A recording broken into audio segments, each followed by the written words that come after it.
You have been trying quietly, consistently, with more sincerity than anyone ever sees.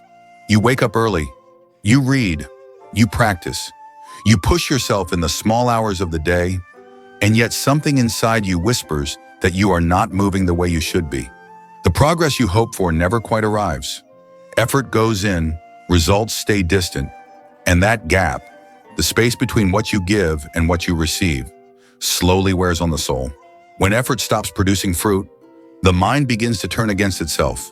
You start asking questions you never wanted to ask. Am I missing something everyone else understands?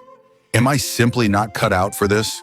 Over time, frustration quietly hardens into self-doubt, and self-doubt disguises itself as realism.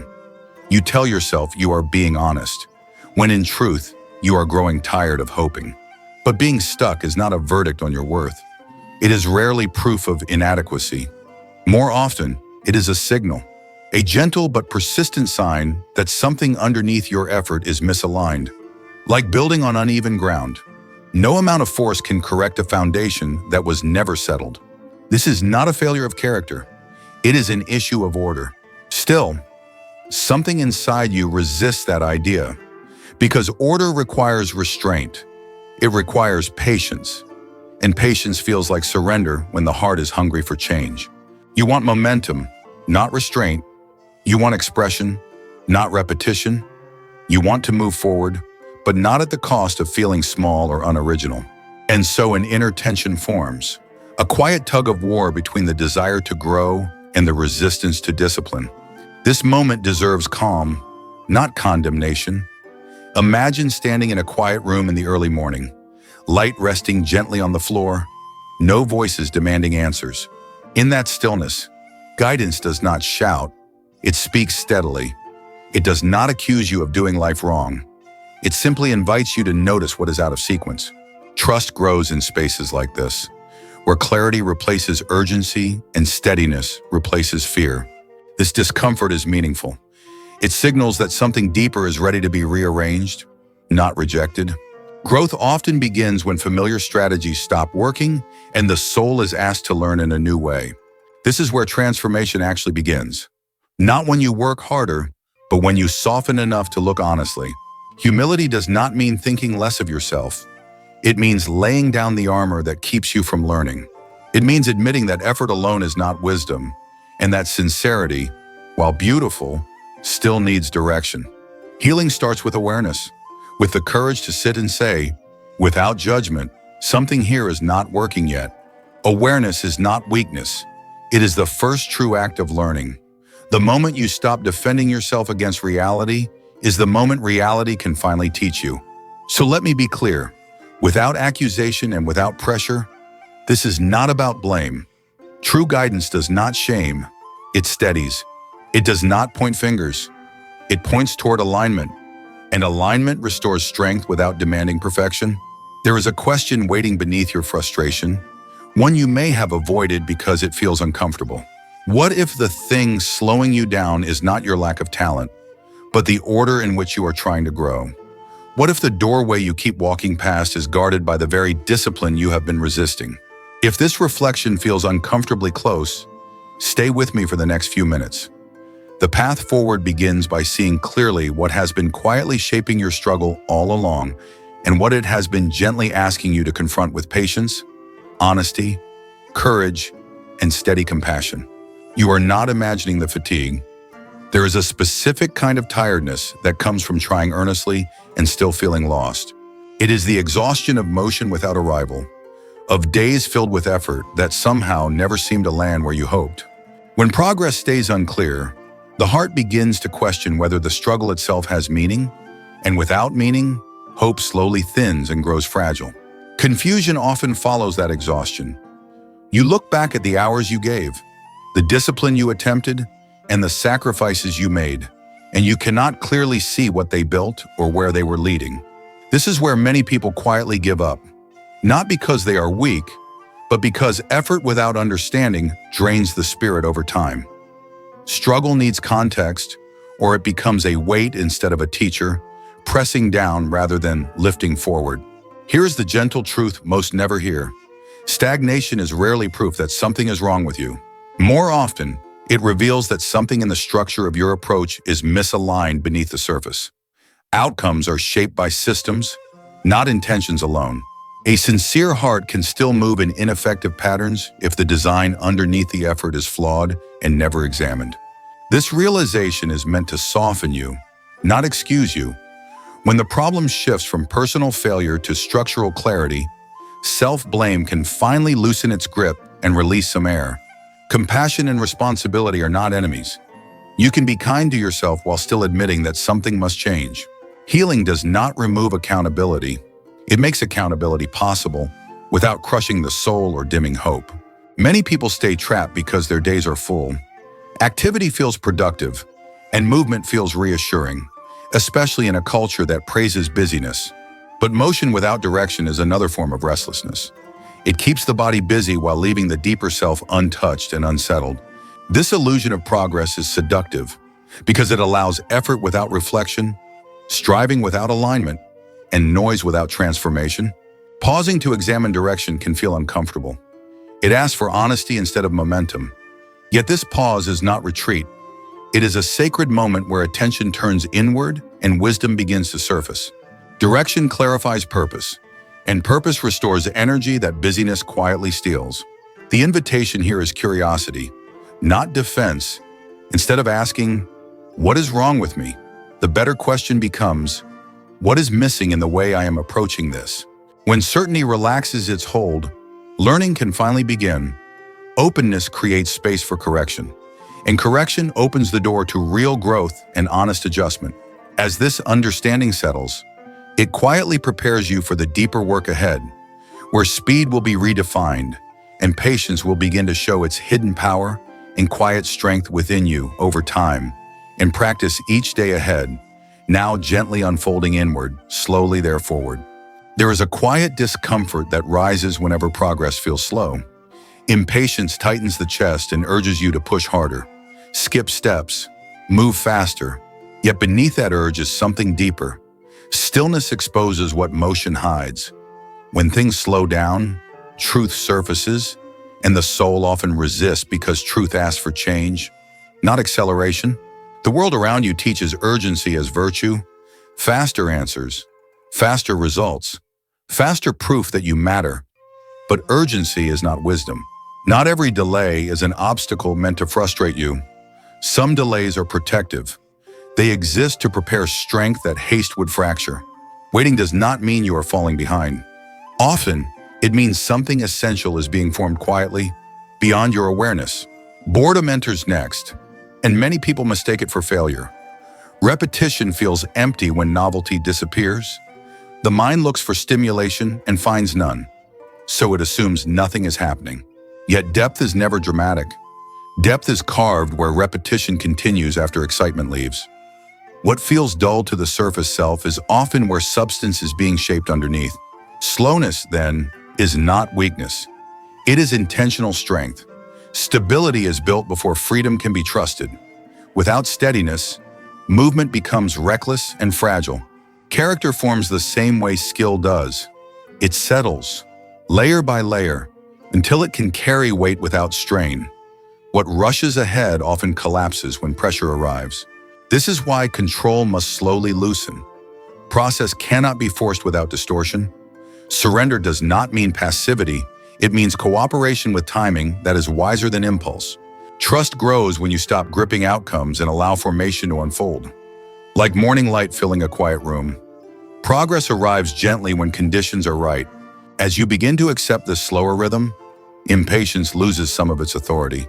You learn to breathe inside repetition, to rest inside consistency, and in that calm steadiness, you start to glimpse how slowing down is not the opposite of speed, but the path that leads to it, preparing you for the discipline that comes next. It asks you to walk with patience rather than chase urgency, to let quiet faith replace constant proving. In slowing, you begin to notice small corrections, subtle strengthening, hidden alignment taking place within you. What once felt like delay becomes evidence of care, shaping resilience that speed could never sustain. This kind of formation feels unseen, but it is faithful work. When you honor it, fear softens and trust deepens. The path ahead will require obedience and structure, and this slower ground prepares your heart to receive it without resistance or strain.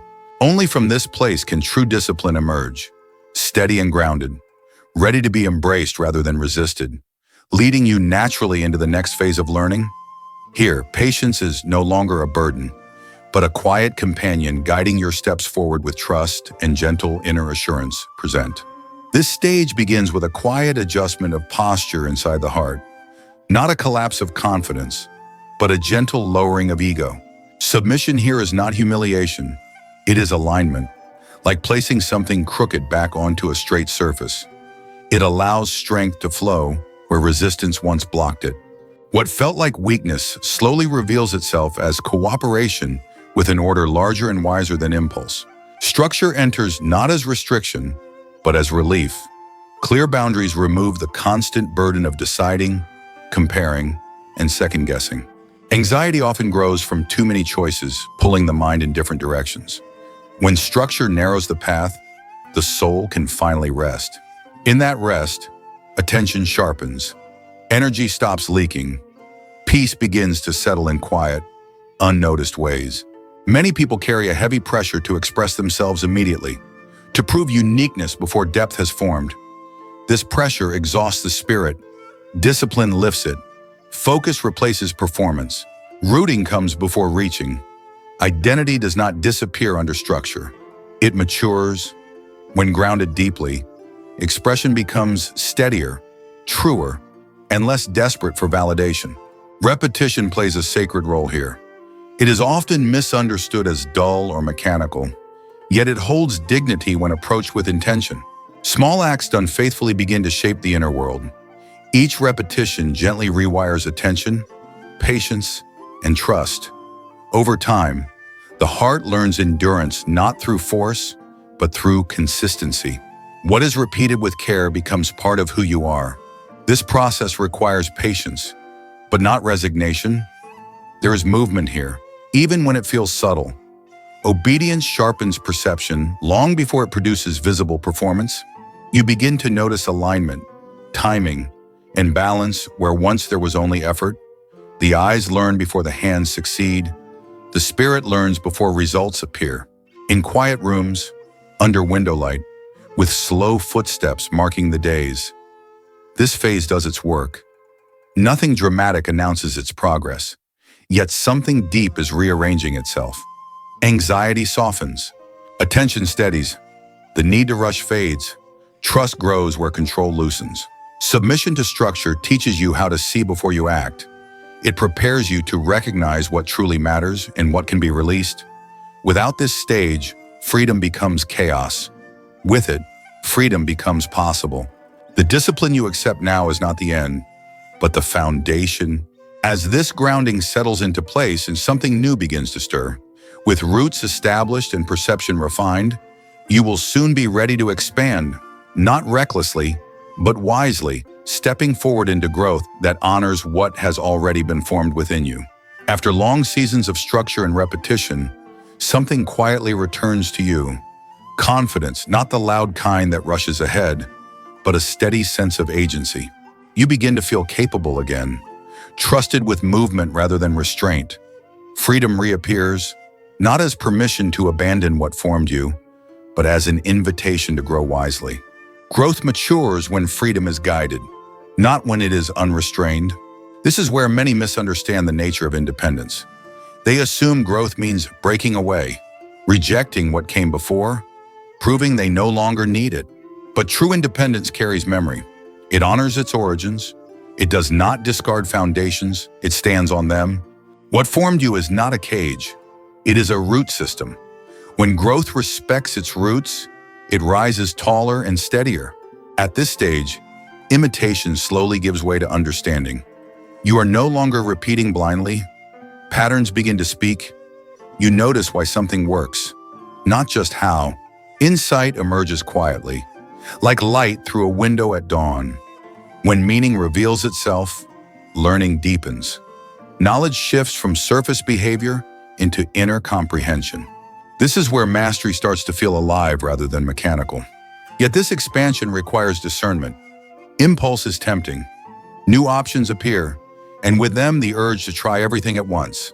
Discernment asks you to pause, to weigh, to choose with care. Adaptation is not about proving cleverness. It is about listening deeply to context. Humility remains essential here, because expansion without humility becomes distortion. Courage without restraint forgets wisdom.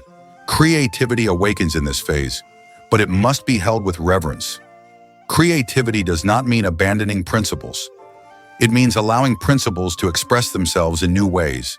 Methods can change, forms can evolve, but principles endure. They carry truth across contexts and seasons. When creativity respects principle, it becomes constructive rather than chaotic. This balance is delicate. Too much freedom too quickly unravels what was built. Too much caution suffocates growth. Intelligent expansion walks between these extremes. It honors discipline while welcoming variation. It allows the self to emerge without rushing its formation. In this balance, confidence grows without arrogance, and autonomy strengthens without rebellion. As you move through this phase, something subtle shifts inside. You trust yourself more, not because you feel superior, but because your understanding has deepened. Decisions feel quieter, more grounded. You are no longer asking who you are trying to be. You are simply responding from what has been formed within you. This is not the final destination. It is preparation for something even deeper, where effort itself begins to soften, and execution becomes less deliberate and more natural, carrying you gently toward the next phase of transformation and inner integration ahead. At this stage, something settles inside you. Confidence arrives quietly, without the need to announce itself. There is calm in your movements and steadiness in your decisions. Effort and identity no longer wrestle each other. Peace emerges when what you do and who you are begin to move in the same direction. Without friction or force, mastery here does not seek control or dominance. It expresses presence. You are no longer trying to impose yourself on the moment. Instead, you meet it fully, attentive and responsive. When purpose leads, the self gently steps back. There is no need to prove strength, because strength is already integrated and dependable. As this integration deepens, inner noise begins to fade. The constant commentary, the second guessing, the mental corrections all soften. Practice has done its work. Striving loosens its grip. Action flows without negotiation. What once required conscious effort now unfolds naturally. Like breath finding its rhythm in a quiet room, intuition becomes visible in this phase, not as something mystical, but as clarity embodied. You do not stop thinking, you simply stop forcing thought. What is fully embodied no longer needs explanation. Understanding lives in the body as much as the mind. Responses arrive on time, shaped by experience rather than analysis. There is a sense of wholeness here. Skill is no longer something you put on when needed. It has become an extension of your being. You are not performing for approval or outcome. You are expressing what has been faithfully formed within you. In this state, confidence is gentle, and authority feels natural rather than asserted. Moments may still challenge you, but they do not unsettle you the way they once did. You trust your capacity to respond. This trust does not come from pride, but from intimacy with the process that shaped you. You know what you have walked through, and that knowledge steadies you. In warm stillness, under window light or open sky, this phase feels less like doing and more like allowing. Presence replaces effort. Action follows awareness. You move without urgency, yet nothing is delayed. Everything arrives when needed. It is here that effort finally rests. The body remembers without being told. The mind watches without interference. Faith feels embodied rather than imagined. Grounded in lived repetition, you are present, alert, and relaxed at once. Nothing feels rushed. Nothing feels withheld. In this quiet coherence, you sense that mastery is not something you reach outward for, but something that has been patiently forming inwardly all along through years of unseen practice and faithful attention that quietly reshaped you from within slowly. This is not an ending, but a quiet arrival that prepares you for reflection beyond technique, where understanding turns inward again, inviting you to see why so many never reach this place and what quietly draws others away before this peace can fully take root within them. There is a moment on every long path where avoidance quietly takes over. Not in loud refusal, but in subtle delay. The ego learns how to protect comfort with convincing stories. It whispers that rest is wisdom, that pause is prudence, that stopping now is reasonable. Yet beneath those explanations is a quieter truth. Fulfillment is being traded for familiarity, and the cost is rarely felt immediately. Impatience plays a similar role. It rarely announces itself as fear. It dresses as discernment. It says the timing is off, the conditions aren't right, the effort should feel more rewarding by now. Growth is postponed, not rejected outright, but growth delayed often means growth resisted. Not because the heart is unwilling, but because waiting has become safer than continuing. Around this inner struggle, the world offers endless distraction, new ideas, new directions. New beginnings appear constantly, each promising relief without depth. Attention fractures, devotion weakens. What once felt meaningful is replaced by what feels stimulating. Novelty becomes a substitute for progress, and the soul grows restless without knowing why. Depth requires staying. Distraction offers permission to leave. Still, this is not a condemnation. Awareness changes everything. When these patterns are named, choice returns. Responsibility is not a burden here. It is an opening. You are not trapped by habit forever. You are invited to see clearly where your energy has been drifting and to gently reclaim it. Hope is born when responsibility is met with compassion instead of judgment. Many people believe falling short disqualifies them, that stopping means failure, but dignity is not lost through struggle. It is refined by it. The willing heart remains worthy, even when progress slows or falters. What matters is not perfection, but return. The path does not demand flawlessness. It asks for honesty and continued presence. Avoidance loses its power when it is seen without shame. Impatience softens when it is understood rather than fought. Distraction fades when devotion is remembered. These shifts do not happen all at once. They happen quietly, in moments of choice that feel small but carry weight. If you have stepped away before, you are not alone. Most do, and yet the invitation remains open. The path does not close because you paused. It waits. It does not rush you, but it does not carry you either. Completion belongs to those who keep returning, again and again, with clearer eyes and steadier resolve. As this understanding settles, it prepares you for a final quiet movement, not toward more technique, but toward reflection and integration, where the journey itself begins to speak back, offering closure, meaning, and a deeper sense of peace beyond striving. The journey you have just walked through asks for something gentle at the end. Not more striving, not harsher judgment, simply acceptance. Acceptance does not mean giving up. It means releasing the pressure that never truly helped you change. Force can move behavior for a while, but it cannot heal the inner fractures that shape how you grow. Acceptance softens those fractures. It allows you to breathe again, to stand where you are without apology, and to recognize that nothing essential about you has been broken. Discipline, when seen clearly, is not punishment. It is mercy. It protects what matters most from being scattered by impulse and exhaustion. Order is not there to confine you. It exists to hold what is fragile until it becomes strong. When life feels overwhelming, structure becomes a shelter, not a cage. It gives your effort a place to land and your attention a place to rest. In that protection, growth feels safer and more sustainable. This path does not ask for heroic bursts of motivation. It invites long faithfulness, a commitment that stretches across seasons, not days. There is no demand to rush or prove anything quickly. Identity changes slowly, shaped by what you return to again and again. Faithfulness over time does quiet work. It rewrites habits, reshapes desires, and forms character in ways no sudden breakthrough ever could. Hope grows best when it is realistic. Not the fragile hope that depends on constant success, but the steady kind that trusts process. Confidence built this way does not collapse under pressure.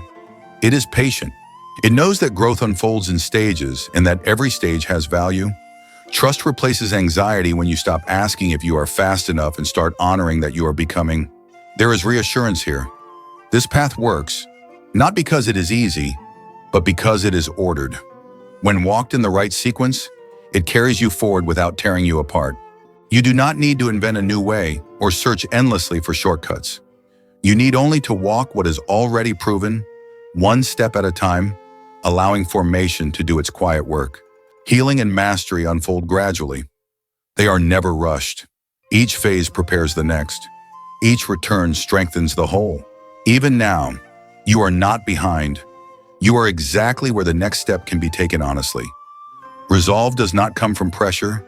It rises from clarity and calm willingness.